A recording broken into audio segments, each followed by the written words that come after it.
안녕하세요. 파이썬 세미나 세 번째 시간을 시작하도록 하겠습니다. 이번 주의 주제는 파이썬의 입력과 출력입니다. 발표를 맡은 저는 현재 지능형 의료데이터 연구실에서 이화민 교수님의 지도를 받고 있습니다. 관심 연구 분야는 임상 데이터와 공공 데이터 처리, 그리고 의료 데이터를 실제 임상 현장에 도입하기 위한 여러 방안들입니다. 먼저 함수에 대해서 알아보도록 하겠습니다. 함수란 무엇일까요? 함수는 쉽게 말해서 입력값을 가지고 어떤 일을 수행한 다음에 그 결과물을 내어놓는 것입니다. 아래 믹서기를 한번 생각을 해봅시다. 만약 과일을 믹서기에 넣게 되면 믹서기가 동작을 하고 그 동작의 결과로 주스가 나오게 되겠죠. 마치 함수에서 입력을 함수에 넣으면 함수의 기능이 수행되고 결과값이 나오는 것과 동일합니다. 함수의 장점으로는 재사용성과 동일한 기능을 반복시킬 수 있는 것, 또 코드의 효율적인 관리가 가능하다는 것이 있는데 아직까진 함수에 대해서 자세히 설명드리지 않았기 때문에 조금 뜬구름 잡는 느낌이실 것 같습니다. 이 부분에 대해선 추후에 다시 설명을 드리도록 하겠습니다. 그럼 함수를 조금 더 자세히 알아보도록 하겠습니다.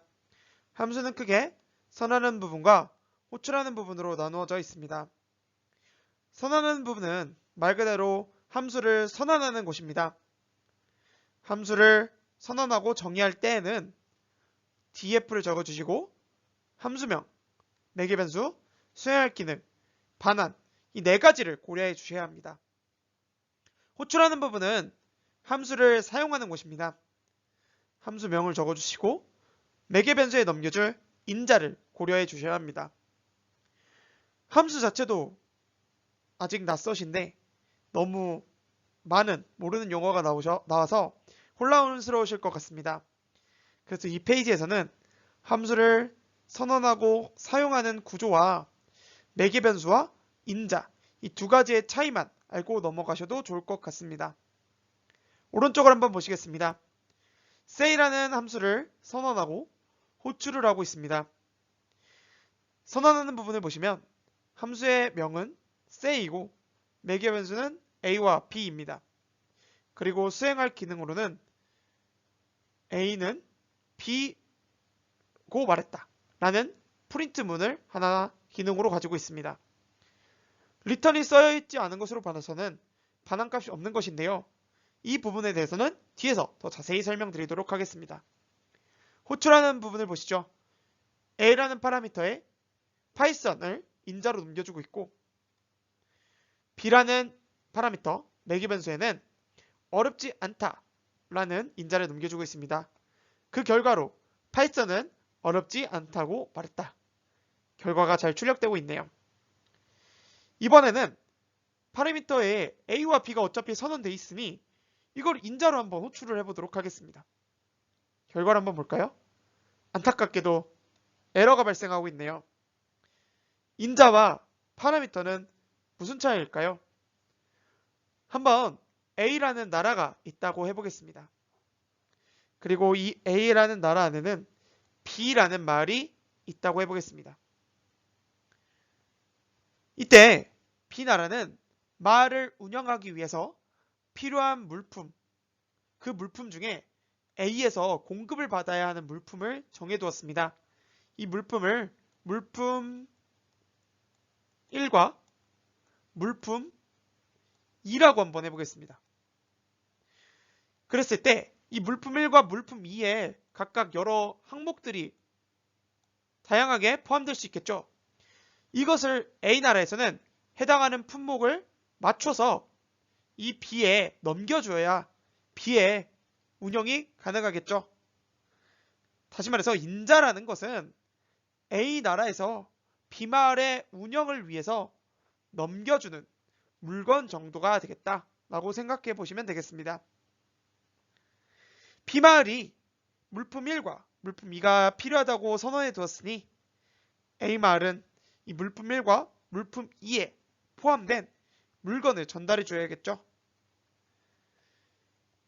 아래 그림을 보니 이 함수 내부가 B마을이고 호출하는 부분을 포함해서 이 전체가 현재 A마을이니 A마을에서는 물품 1에 해당하는 파이썬 물품 위에 해당하는 어렵다를 잘 모아서 전달하고 있는 것을 확인해 주고 있습니다.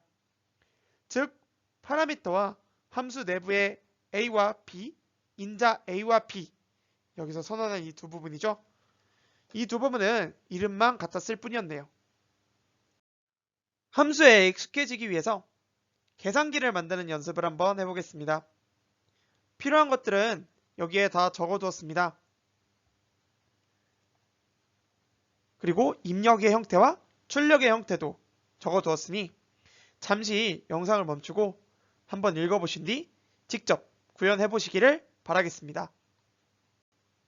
네, 다들 구현해 보셨나요? 이번엔 한번 같이 해보도록 하겠습니다. 저는 함수 이름을 컬로 지정을 하고 함수 내에서 사용할 변수로 너밀, 너미, 컬 이렇게 세 가지를 매개 변수로 지정하였습니다.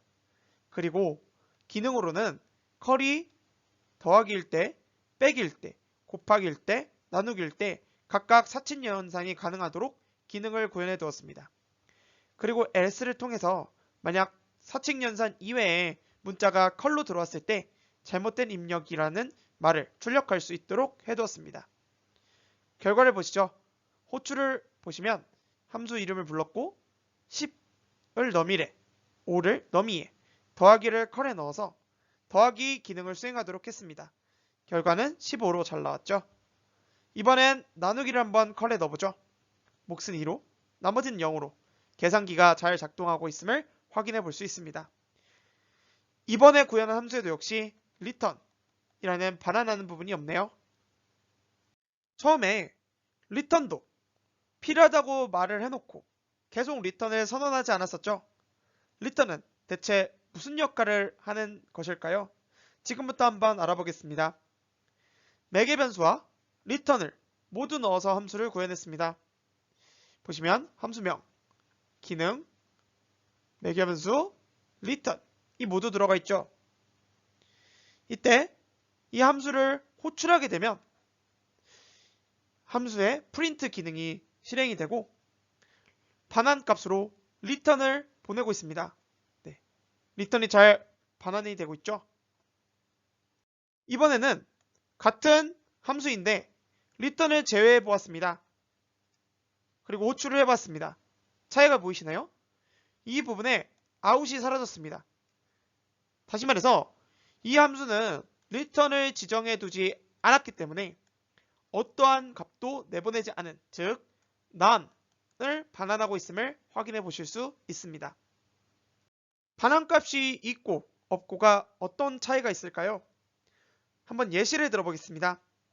people이라는 변수에 정용, 김영민, 손상현 이렇게 3명의 사람을 리스트로 넣어두고 이 사람이 출석했는지 보기 위해서 출석을 확인하는 리스트를 새롭게 만들어 두었습니다. 그리고 return이 있는 상태의 함수 hi를 호출을 한번 해보죠. 그랬을 때 정용이 안녕이라고 인사합니다. 김영민이 안녕이라고 인사합니다. 손상현이 안녕이라고 인사합니다. 라는 프린트 문이 잘 실행이 됐고 그리고 각 함수가 해당 위치에서 다 true를 반환을 했을 것입니다. 따라서 이 true의 결과로 모든 참석에 대한 값이 1씩 올라갔겠죠. 그 결과로 111이 출력되고 있음을 확인하실 수 있습니다. 이번에는 return이 없는 상태에서 같은 코드를 실행해 보겠습니다. return이 없으면 아무런 값도 반환이 되지 않는다고 말씀을 드렸죠. 다시 말해서 프린트는 잘 실행이 되지만 이 하이 부분의 결과를 none으로 반환이 될 것입니다. 따라서 if 문이 동작을 하지 않아서 출석을 나타내는 배열에 변화가 없겠죠. 그 결과로 000이 출력되는 모습을 확인하실 수 있습니다. 매개 변수를 없애는 것도 가능할까요? 물론입니다. 아까 B마을이 있다고 말씀을 드렸는데 B마을에서 자급자족을 하면 되겠죠. person이라는 변수가 필요하면 내부에서 person을 선언한 뒤 사용을 하면 됩니다. 하지만 이런 식으로 하게 되면 외부에서 함수에 어떠한 영향도 끼칠 수 없겠죠. 둘 다 없애는 것도 물론 가능합니다. 다시 말해서 이러한 df 함수명 소괄호 콜론 기능 이 구조만 지킨다면 본인이 구현하고자 하는 함수의 목적에 따라 나머지는 있어도 되고 없어도 되고 선택이 가능하다는 말입니다. 리턴에 대해서 좀 더 자세히 알아보겠습니다. 앞서서 리턴을 통해 어떠한 값을 반환할 수 있다고 말씀해 드렸습니다. 그런데 여기서 반환되는 값이 여러 개일 수도 있을까요? 정답부터 말씀드리면 아닙니다. 오로지 리턴을 통해서는 하나의 값만 반환할 수 있습니다. 하지만 이 리턴 뒤에 여러 가지 값을 넣어도 오류가 나지 않습니다. 왜 하냐 하면 파이썬이 자동으로 이렇게 튜플 형태로 묶어서 반환을 하게 되거든요. 일전에 튜플을 배우실 때 파이썬 내부에서 튜플이 사용되는 경우가 있었다고 했었죠. 이것이 그 사례에 해당하겠네요. 리턴은 함수를 종료시키는 역할도 합니다. 이 코드를 보시면 리턴 밑에 코드는 실행되지 않고 있는 모습을 확인하실 수 있습니다. 이번엔 매개 변수에 대해서 조금 더 자세히 알아보겠습니다. B마을에서 필요한 항목을 지정해 두었는데 A나라에서 보내주지 않으면 어떻게 될까요? 예를 들어 B마을에서 필요한 항목으로 person1, person2라는 두 가지 매개 변수를 지정해 두었는데 A나라에서 하나만 person1에 집어넣고 있죠. 이렇게 되면 에러가 발생합니다. 즉, 각 매개 변수에 올바른 값을 다 하나하나 개수를 맞추어 지정을 해줘야 된다는 뜻입니다. 하지만 만약 B마을에서 운영에 필요해서 매개 변수로 지정은 해두었지만 아직 물량이 남아있어서 더 받을 필요가 없다고 생각을 해보겠습니다. 그렇다면 그 물건을 보내주지 않아도 B마을의 운영에는 전혀 지장이 없겠죠. 여기서 보시면 person2에 최민수라는 값이 이미 들어가 있습니다. 즉, 두 번째 인자로 만약에 무언가를 A마을에서 전달을 하려고 한다면 이 person2가 그 값으로 바뀌겠지만 지금 보시는 것처럼 전달하지 않는다면 person2에는 그냥 최민수라는 값이 들어있게 되는 것입니다. 따라서 분명 매개 변수가 두 개이근데 인자를 한 개 보내주었지만 에러가 발생하지 않고 정상적으로 출력되고 있는 모습을 확인하실 수 있습니다. 이때 주의해야 할 점은 이런 식으로 디폴트 값을 지정해 두는 방식은 항상 매개 변수 끝에 위치해야 된다는 것입니다. 왜 그럴까요? 이런 식으로 규칙을 정해두지 않는다면 예를 들어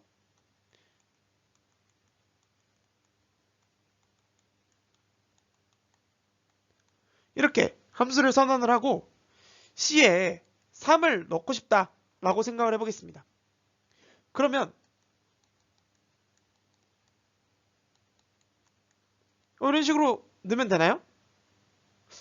그러면 이 2하고 1은 뭐죠?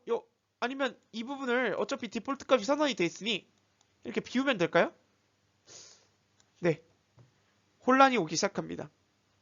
즉, 이러한 규칙을 정해두지 않았다면 함수를 호출할 때 인자를 각각 어떤 매개 변수에 넣을지 혼란이 야기될 수 있겠습니다. 이번에는 원래는 인자를 넘겨줄 때 매개 변수 개수만큼 넘겨주는 것이 맞는데 만약에 인자가 몇 개가 입력될지 모르겠다고 한다면 어떻게 해야 할까요? 이럴 때 사용할 수 있는 방법이 있습니다. 파라미터를 선언할 때 이런 별표 표시를 붙이는 것이죠. 여기서 볼 수 있는 것처럼 별표를 붙이게 되면 이런 식으로 입력된 값이 튜플 형태로 묶여서 넘어오게 됩니다. 여기서도 파이썬 내부에서 튜플이 사용되는 모습을 확인할 수 있네요. 이런 식으로 사용을 하게 되면 포문을 통해서 이 튜플에 있는 인자를 모두 사용할 수 있게 되겠죠. 이런 방법으로 사용할 때 어떠한 파라미터 명을 사용해도 되지만 보편적으로는 arg를 사용하고 있습니다. 또 다른 방법으로는 별표를 2개 붙이는 방법도 있습니다. 인자를 넘겨줄 때 왼쪽을 key, 오른쪽을 value로 하는 딕트를 넘겨주게 되는 것이죠. 이때 파라미터 명칭은 보통 kwargs를 사용하게 됩니다. 지금 선언된 부분과 호출하는 부분을 보면 딕트 형태로 불러서 잘 동작하고 있는 것을 확인하실 수 있습니다. 매개 변수의 마지막으로 지역 변수와 전역 변수를 생각해 보겠습니다. 앞서서 파라미터와 인자 이 두 가지는 다르고 함수 내부와 함수 외부는 구분이 된다고 말씀을 드렸습니다. 한번 계산을 해보겠습니다. a와 p가 함수 밖에서 5와 7로 선언되어 있습니다. 그리고 함수 내부에서 a와 p는 3과 5로 선언이 되어 있죠. 이때 함수 내부의 기능을 먼저 생각을 해보면 a에 10을 더했으니까 13, b에 10을 뺐으니까 마이너스 5가 되겠죠. 그 결과가 잘 출력되고 있습니다. 만약에 이 함수가 외부와 내부가 분리되지 않았다면 이 프린트 ab도 13과 마이너스 5가 출력이 되었어야겠죠. 그런데 처음 선언됐던 5와 7이 그대로 출력되고 있습니다.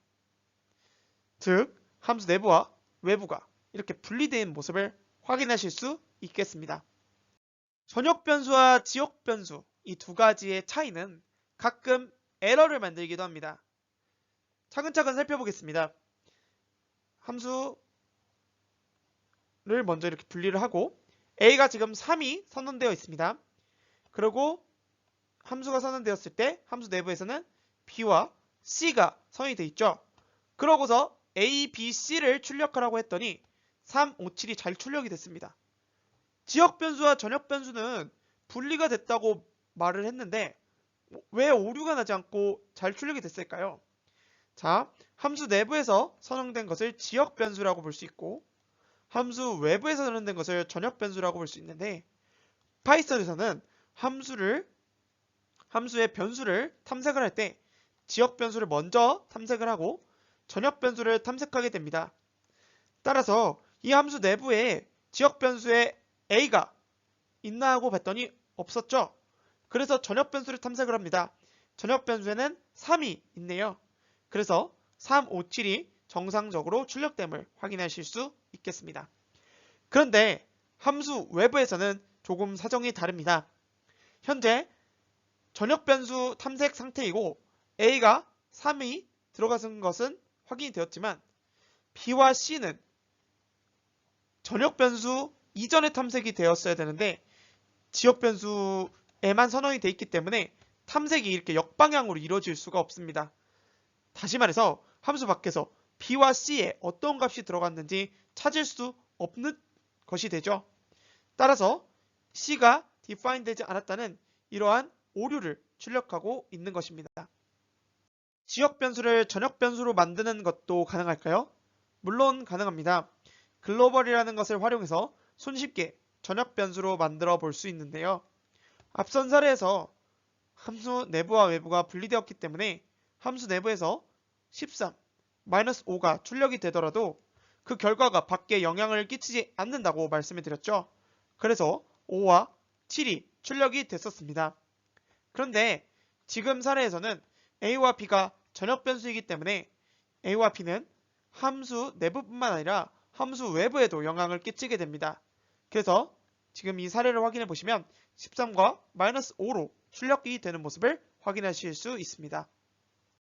함수에 대해서 함수를 선언하고 매개 변수, 기능, 반환, 그리고 다시 함수를 호출하고 함수명, 인자, 이런 구조와 그리고 각각의 요소에 대해서 조금 알아봤습니다. 이제 어느 정도 함수에 대해서 알아본 것 같습니다. 그래서 앞서 언급했던 함수의 장점을 다시 한번 살펴보도록 하겠습니다. 만약 생년월일을 암호화하는 규칙을 적용하여 비식별화를 해야 하는 상황을 생각해 보겠습니다. 규칙은 다음과 같고요. 그런데 이 과정을 매달 최소 한 번 이상 해야 하고 이 규칙이 때에 따라 바뀔 수도 있다면 우리는 그때마다 반복문으로 규칙을 코딩을 해야 할까요? 그렇게 하다 보면 당연히 사람이니 하다 보니 실수도 나올 수 있고 효율적인 방법이 아니겠죠. 만약 앞에 코드를 지금 보이는 형태로 기능을 나누어 함수로 구현을 했다고 생각을 해보겠습니다. 한 번만 잘 만들어두면 앞으로 잘못된 계산이 생길 수도 없고 언제든 이런 형태로 편하게 불러서 활용을 해볼 수 있겠죠. 그리고 만약 규칙이 아까는 곱하기 2를 한다 했는데 곱하기 3을 한다로 바뀌었다면 그 기능이 구현된 함수만 봐서 그 부분, 바뀐 부분만 수정하는 것도 가능할 것입니다.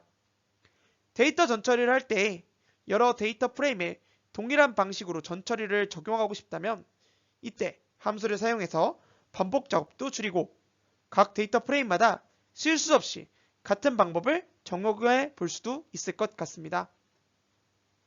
저희가 처음 파이썬을 배울 때 만났던 프린트도 사실 함수입니다.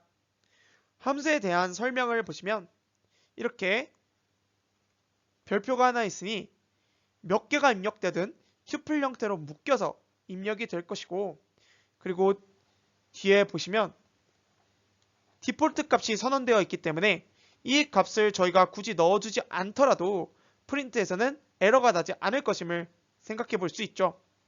예를 들어 값 1과 값 2를 넘겨준다면 이 값 1과 값 2가 튜플 형태로 묶여서 오브젝트에 저장이 될 것이고 디폴트 값이 선언이 되어 있기 때문에 이 각 값들은 그냥 선언된 값이 들어가겠죠. 그 결과로 값 1 띄우기 값 2가 선언이 될 것입니다. 이번엔 앞과 동일한 상황에서 띄우기를 무엇으로 할지 바꿔보겠습니다. 저희는 한번 플러스를 넣어보겠습니다. 그러면 나머지는 다 같을 것이고 이 부분만 플러스로 바뀌겠죠. 그랬을 때 값 1 플러스 값 2 이러한 형태로 나타나는 것을 확인해 보실 수 있습니다. 함수 파트의 마지막으로 조금 어렵지만 매우 중요한 재기함수를 보고 가겠습니다. 재기함수란 함수 내부에 자기 자신을 호출하는 함수인데요. 반드시 종결 조건을 함수 선언 시 포함해야 한다는 특징이 있습니다. 장점은 직관적이고 구현이 쉽다는 것이고 단점은 실행이 오래 걸리거나 메모리 낭비가 있을 수 있다는 것인데요. 역시 직접 보셔야 감이 오시겠죠? 재기함수를 배울 때 항상 나오는 것이 이 피보나치 수열입니다.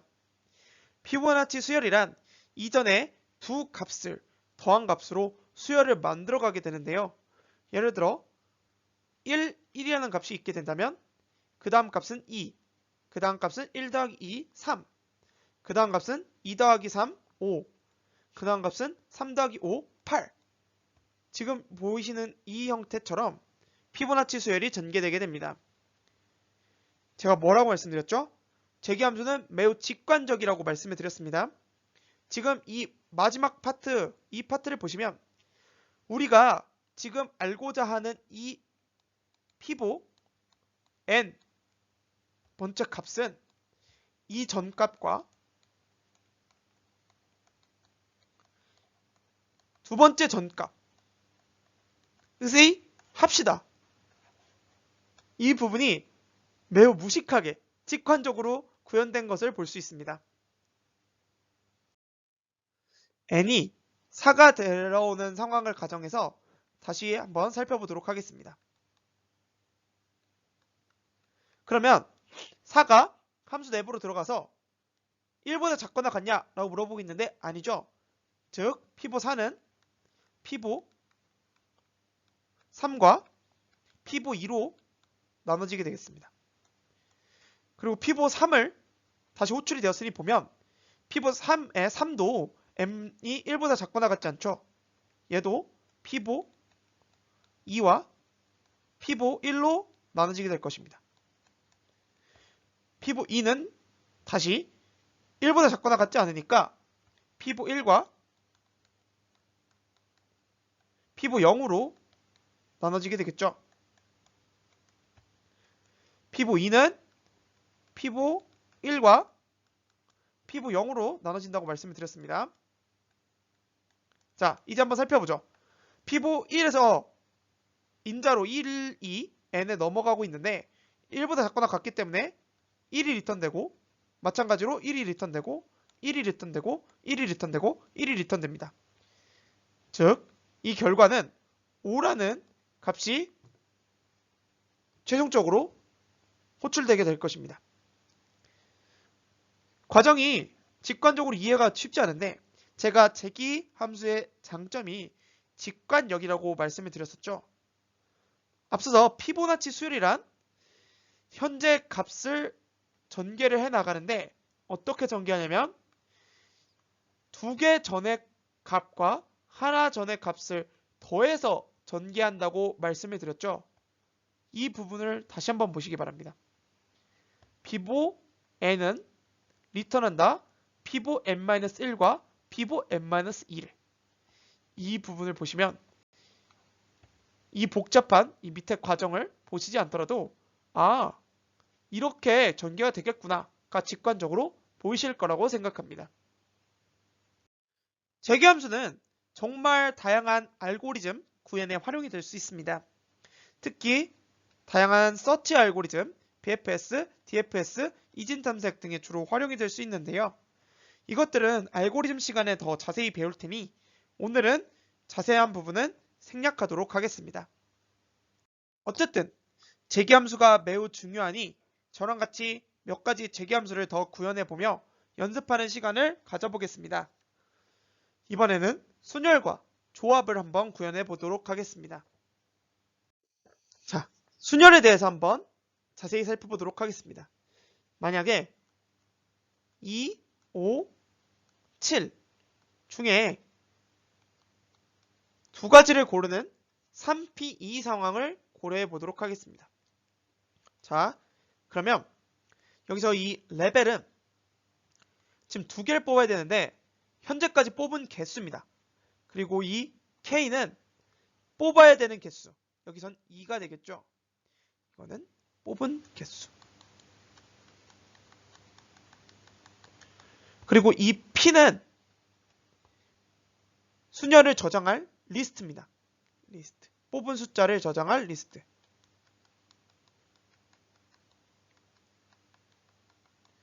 그리고 이 N은 우리가 2, 5, 7 3개 중에 뽑아야 되죠. 이 3개, 즉 3개의 길이 전체 우리가 뽑을 수 있는 타겟의 개수, 즉 3이 되겠습니다. 이때 이 BGT들을 주목해 주세요. 이 BGT는 재계함수를 구현을 하면서 저희가 굉장히 많이 사용하는 트릭입니다. 다시 말해서 2, 5, 7 이렇게 세 가지가 저장이 되어 있는데 각각의 위치를 인덱스로 생각을 해서 0, 0, 0 이걸 BGT로 만드는 것입니다. 그렇게 되면 0은 무엇을 의미하냐면 아직 2를 사용하지 않았다. 1은 뭘 의미하겠습니까? 2를 사용했다를 의미하게 됩니다. 자, 아직까지 감이 잘 안 오실 것 같은데 한번 직접 해보면서 이 감을 잡도록 하겠습니다. 자, n이 3이고 k가 2이고 지금 per 아직 아무것도 안 뽑은 상태일 테니까 0이 선언된 상태라고 생각을 해보겠습니다. 그리고 이 per을 저장할 p 두 개를 뽑아야 되니까 0, 0이 되겠죠. 자, 한번 레벨에 0이 들어간 상황을 생각을 해보죠. 그러면 레벨 0이랑 2랑 같지 않으니까 else로 오게 되겠죠. 자, 그런 상태로 for문이 돌게 됩니다. 그럼 for문에 n이 3이니까 0, 1, 2 i에 0과 1과 2로 해서 for문이 돌게 될 것입니다. 그랬을 때 지금 if visited를 만났습니다. 그럼 visited의 i니까 visited 0을 보시죠. visited 0 지금 0이니까 아직 방문을 안 했어요. 즉 아직 이 2를 쓰지 않은 거죠. 그런 경우에 이 레벨 현재 뽑아야 되는 위치에 2를 넣어라 라고 되어 있습니다. 다시 말해서 P가 2,0으로 바뀌게 되는 것이죠. 그리고 visited를 1로 0의 위치를 2를 썼으니 1로 바꿔라 라고 되어 있습니다. 자, 그런 다음에 다시 재기함수가 만들어지고 있죠. 이때 레벨이 0이었는데 레벨에 1을 더해서 1이 된 상태로 퍼문이 생기게 됩니다. 다시 말해서 이 상황에서 per 1이 다시 불러지는 것이죠. 그럼 다시 이 1도 아직 2가 되지 않았으니 이 상황에서 다시 i가 0, i가 1, i가 2인 상황이 만들어지게 되겠죠. 이런 상황에서 i 0을 보시죠. visited 0을 보시면 이미 2를 썼다 라는 것이 표현이 되어 있습니다. 다시 말해서 이거는 그냥 if문이 동작하지 않아서 종료가 될 것입니다. 그리고 i1을 보시면 지금 아직 i1 인덱스에 해당하는 5를 사용하지 않았다고 되어 있죠. 그래서 visited 이 부분을 사용한다 1로 바꾸면서 p에 2하고 5가 추가가 될 것입니다. 이러고서 다시 재기함수 per 2가 선언이 되게 되는데 이때 레벨하고 k하고 같아졌기 때문에 프린트를 p를 하게 됩니다.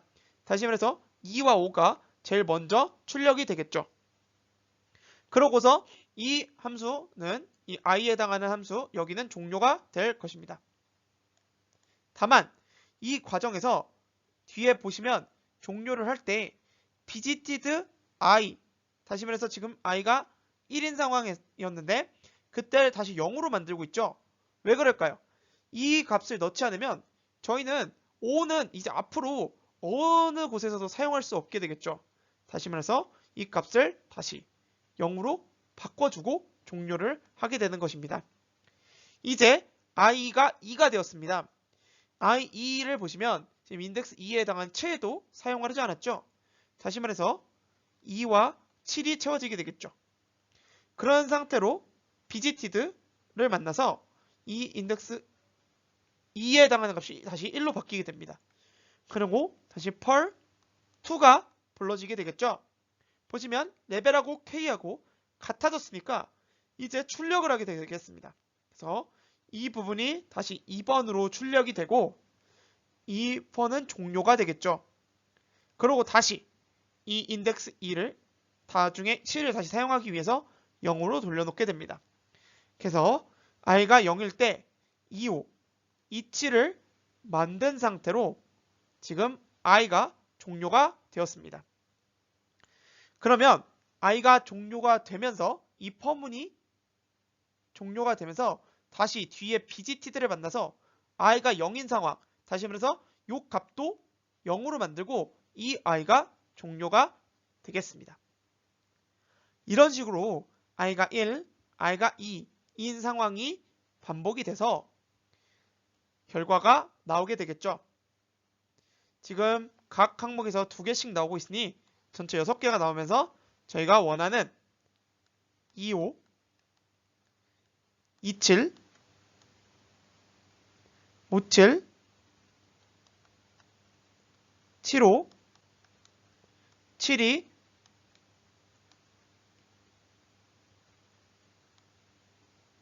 52 이렇게 6개의 값이 나오면서 순열이 종료가 될 것입니다. 설명이 매우 복잡하죠. 그러나 자세히 살펴보시면 생각보다 간단하다는 것을 알 수 있습니다. 자, 한번 이것도 직관적으로 이해를 해보겠습니다. 다 뽑으면 종료를 해라. 근데 안 뽑았으면 뽑아라. 어떻게 뽑을 거냐? 현재 그 우리가 뽑아야 되는 위치에 있는 값이 뽑혔는지 안 뽑혔는지 확인을 하고 뽑혔으면 넘어가고 안 뽑혔으면 그 값을 뽑아라. 그런데 그 다음에 다시 그 값을 뽑지 않기 위해서 그 값을 뽑았다고 생각을 하고 그 다음 재기함수를 호출해라. 라는 식으로 직관적인 이해가 가능하죠. 자, 같은 방식으로 조합을 한번 구현해 보도록 하겠습니다. 조합은 지금 보시면 레벨 K, N은 똑같고 지금 새롭게 추가된 게 이 S 그리고 이 C인데요. 이 C는 P랑 같은 역할이고요. 이 S에 좀 주목을 해주셔야 됩니다. 자, 만약에 1, 2, 3, 4, 5가 있고 이 중에 3개를 뽑는다고 생각을 하면 N은 5, K는 3이 되겠죠. 자, 이때 순열과 조합의 차이는 무엇이냐면 지금 보시면 우리가 얘를 3개를 뽑는다고 생각을 하면 어떻게 뽑죠? 1, 2, 3 이렇게 하나 뽑고 1, 2, 4 이렇게 하나 뽑고 1, 2, 5 이렇게 하나 뽑고 1, 3, 4 이렇게 하나 뽑고 1, 3, 5 이렇게 하나 뽑고 1, 4, 5 이렇게 뽑죠. 그 다음 어떻게 뽑습니까? 2, 3, 4 이렇게 하나 뽑고 2, 3, 5 이렇게 하나 뽑고 2, 4, 5 이렇게 하나 뽑고 3, 4, 5 이렇게 뽑죠. 다시 말해서 무조건 이전 값이 제일 이 뽑힌 수 중에 제일 작아야 됩니다. 다시 말해서 우리가 현재 이 값을 탐색을 했다면 그 값이 우리가 뽑아야 될 수 중에 제일 작은 값이 된다는 소리죠. 이 S의 역할이 그것입니다. 우리가 볼 값이 지금 S인데 이 S 위치에서 보시면 이 S부터 탐색을 하고 있습니다. 이 S, 근데 이 S는 어떻게 정해지냐면 우리가 탐색한 값보다 1 큰 수부터 보겠다. 우리가 현재 탐색하고 있는 값이 1이면 우리가 볼 값은 2부터 보면 된다. 이런 개념이라고 생각해 보시면 됩니다. 자, 그러면 이 뒤에가 좀 복잡한데요. 이 뒤에는 어떻게 해석을 해볼 수 있을까요? 우리가 방금 본 사례에서 3, 4, 5가 제일 큰 수로만 구성이 된 값이죠. 이건 어떻게 계산된 것인가요? 1, 2, 3, 4, 5가 있다면 이 3, 4, 5가 묶이면서 계산이 된 것이죠. 전체 길이가 5고 뽑아야 되는 게 3이니까 5 빼기 3 더하기 1까지 우리는 봐야 됐던 것입니다. i가 3까지는 가야 됐다는 것이죠. 그런데 여기서 레벨은 왜 더해져야 되는가? 만약에 지금 이 1, 2 이미 뽑힌 상황이라고 가정을 해보겠습니다. 1이 뽑힌 상황이라고 한다면 우리는 5 빼기 3 더하기 1 해서 지금 보면 3까지 지금 보게 될 건데 그게 아니죠. 우리는 더 봐서 4, 5까지도 봐야 됩니다. 이 목적을 가진 게 이 레벨이 더해지고 있는 겁니다. 이미 우리가 하나를 뽑았으니 그 하나 뽑은 만큼 늘려서 봐라. 이 개념이라고 생각해 보실 수 있습니다. 자, 그러면 이 조합도 직관적으로 한번 해석을 해보겠습니다. 다 뽑았으면 프린트를 해라. 그렇지 못했으면 뽑을 것인데 어디부터 뽑을 것이면 방금 전에 봤던 값보다 1 큰 수부터 볼 것이고 어디까지 볼 것이냐? 우리가 봐야 되는 총 개수를 볼 건데 이전에 한 개를 뽑았으면 뒤에 한 개를 더 보는 방식으로 탐색을 하겠다. 네, 직관적으로 이해가 가능하죠. 순열과 조합이 잘 이해가 되셨는지 모르겠습니다. 이번에는 조금 더 이해하기가 어려울 수 있지만 재기함수의 직관성이 정말 잘 드러나는 한호의 탑 예시를 들어보도록 하겠습니다. 한호의 탑이란 3개의 기둥이 있고 1번, 2번, 3번이라고 하겠습니다. 그랬을 때 원판이 있습니다. 원판이 이렇게 3개가 예를 들어 쌓여있다고 한다면 제일 적은 횟수로 1번에서 3번으로 모든 원판을 옮길 것인데 큰 원판이 작은 원판 위에 있을 수 없다라는 규칙을 지켜야 합니다. 다시 말해서 이 과정을 한번 해보면 일단 이 원판을 A, B, C라고 한다면 A 원판을 먼저 3번으로 옮기고 B 원판을 2번으로 옮기고 A 원판을 다시 2번으로 옮기고 C 원판을 3번으로 옮겨야 되겠죠.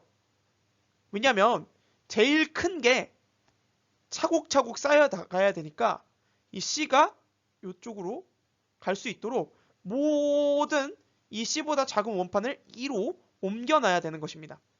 다시 말해서 이 C를 1번에서 3번으로 옮기기 위해서 C보다 작은 모든 원판이 2번으로 옮겨야 되는 것이죠.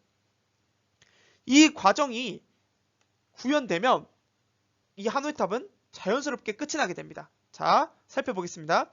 종결 조건을 보시면 now 현재 원판이 1번이면 S에서 2로 보내고 끝내라. 이게 종결 조건이 되죠. 근데 만약에 1번이 아니면 어떤 행동을 하는지 보겠습니다. 첫 번째 줄입니다. 현재 원판보다 하나 작은 원판을 어디로 옮겼죠? S에서 여 가운데는 M이라고 하면 M으로 옮겨라. S에서 M으로 옮겨라. 이게 지금 현재 구현이 되어 있습니다. 그러고 이 두 번째 줄을 보시면 제일 큰 원판, 다시 말해서 여기서는 C 원판이죠. C 원판을 S에서 2로 옮겨라. 자, 정리. C보다 작은 A, B 원판은 일단 2로 옮겨놓고 C 원판을 3번으로 옮겨라. 이게 두 번째 줄입니다. 그리고 세 번째 줄을 보시죠. 세 번째 줄은 지금 어떤 상황이죠? 지금 보시면 어떤 상황이냐면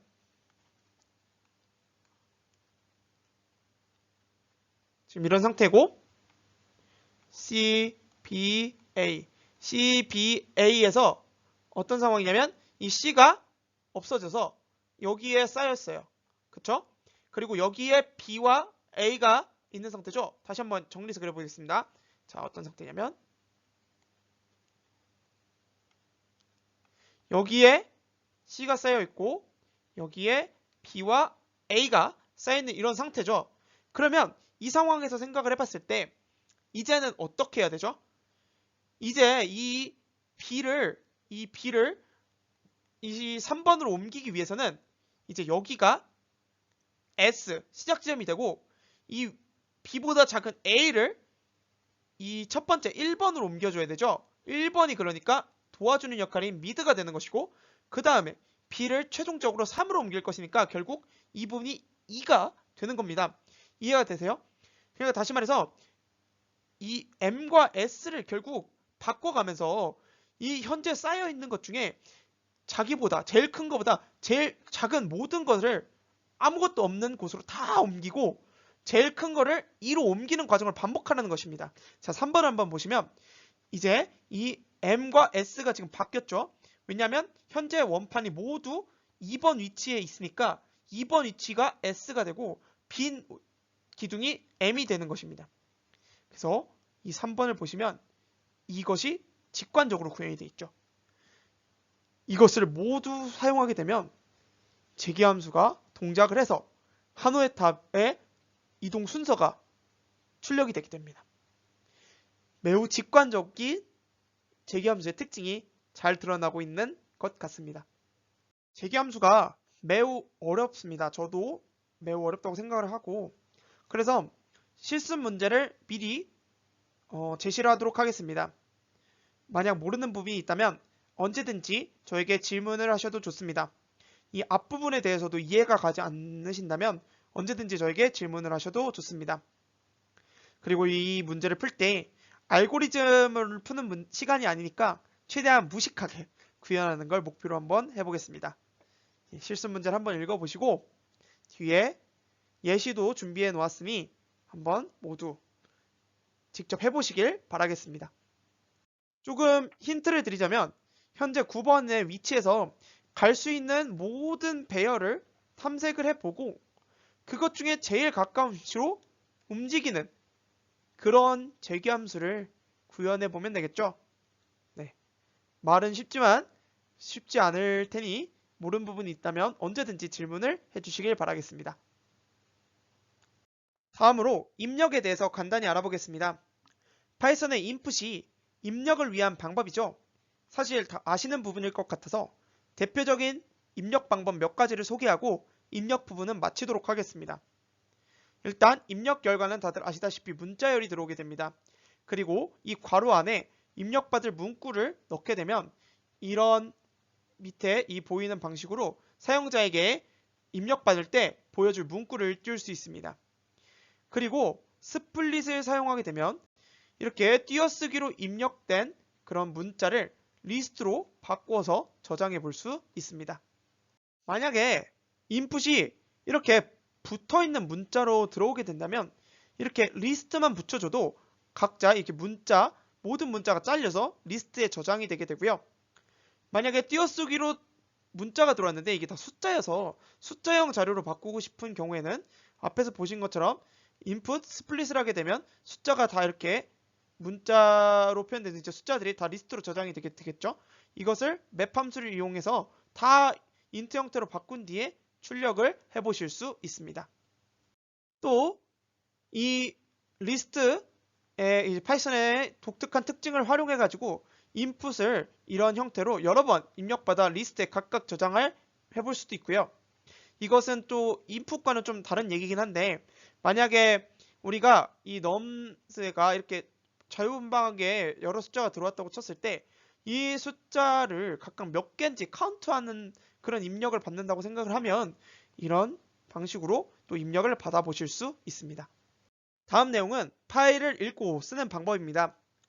저 같은 경우는 파일의 크기가 너무 커서 열리지 않거나 직접 처리하기가 힘들 때 직접 열지 않고 필요한 항목만 가져오는 등의 용도로 이런 파일 입출력을 쓰곤 하는데요. 복잡한 내용이 아니니 역시 간단하게 한번 알아보도록 하겠습니다. 지금 보시면 파일을 열어 저장할 변수명을 지정을 하고 오픈 그리고 우리가 열 파일명 여는 방식을 선언해 주게 되는데 여는 방식에는 읽기 모드, 쓰기 모드, 추가 모드 이렇게 세 가지가 주어지게 되고요. 쓰기 모드에서는 만약 해당 위치에 파일명이 없으면 해당 파일명을 새로 생성하게 되고 읽기 모드와 추가 모드에서는 에러를 발생시키게 됩니다. 지금 보시면 새 파일이 없어서 이렇게 새 파일이 만들어진 것을 확인해 보실 수 있고요. 쓰기 모드를 통해 열면 프린트를 통해서 해당 파일의 값을 저장해 볼 수 있는데요. 예를 들어 이렇게 반복문을 통해서 프린트를 하게 되면 지금 이 새 파일이 보았을 때 전부 이렇게 잘 기록이 된 것을 확인해 보실 수 있습니다. 다음은 읽기 모드를 한번 보도록 하겠습니다. 읽기 모드에서는 파일을 열어 readline, readlines 두 가지 방법으로 파일을 읽어올 수 있는데요. readline은 말 그대로 한 개의 문장을 읽어오는 것이고 여기선 줄 단위가 될 것입니다. readlines는 모든 줄을 읽어오겠다는 뜻입니다. 출력 결과를 보시면 아까 1번째 줄입니다. 2번째 줄입니다. 이런 식으로 총 10번째 줄까지가 있었는데 지금 보시면 여기서 한 번째 줄입니다를 읽었고 지금 읽은 포인트가 클로즈를 안 했기 때문에 기록이 된 상태여서 이 리드라인스에서는 그 다음 줄부터 10번째 줄까지 모두 읽어온 것을 확인하실 수 있습니다. 리드라인을 활용하여 몇 줄을 읽어올지도 지정을 해볼 수가 있습니다. 예를 들어 라인 F 리드라인을 한 뒤 프린트 라인을 하게 되면 이거를 닫기 전까지 어디까지 읽었는지가 저장이 되기 때문에 이건 지금 5번 읽어오겠다는 뜻이죠. 그래서 첫 번째 줄, 두 번째 줄 해가지고 5번째 줄까지 읽어오실 수 있습니다. 추가 모드는 쓰기 모드와 동일한 기능을 하지만 쓰기 모드로 열게 되면 파일 하나 값을 모두 삭제한 뒤에 기록을 하게 되고요. 추가 모드로 열게 되면 파일 하나 값을 삭제하지 않고 그 다음 줄부터 기록을 시작하게 됩니다. 그리고 앞서서 클로즈를 안 했기 때문에 라는 말씀을 계속 드렸죠. 그래서 우리가 파일을 정상적으로 잘 이렇게 읽고 쓰고 하려면 오픈으로 열었을 경우엔 클로즈를 통해 직접 닫아주거나 아니면 처음에 열 때부터 with open, as f 이런 방식을 통해서 닫는 과정이 자동으로 수행될 수 있도록 해야 합니다. 이상으로 발표를 마치겠습니다. 감사합니다.